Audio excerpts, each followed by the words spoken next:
It's Dave Murray, TexasLand.com, DMTX Realty Group, here with Jake Parrish, agent with Texas Land. So we're out here doing a tour of the Big Easy, one of the absolute finest golf course resorts in the state of Texas, soon to be #1. It's just north of Columbus in Colorado County, a little over 2,000 acres. You can do everything like Dave said, from playing golf to shooting birds to hunting about just any exotic that you can think of.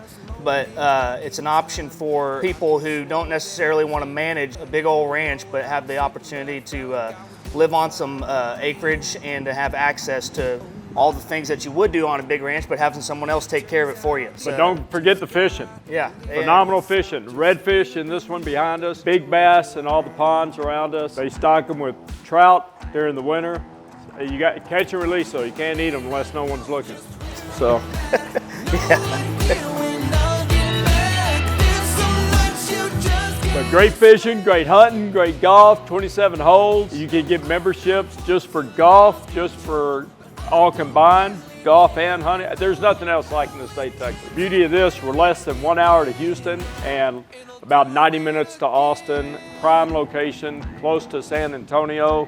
What are we, an hour and a half from San Antonio? I mean, this is like right in the middle of the Texas Triangle, which is like 70% of the entire population of Texas, and we're right in the middle of it. Excellent and absolutely drop-dead view. Check out more information at BigEasyRanch.com.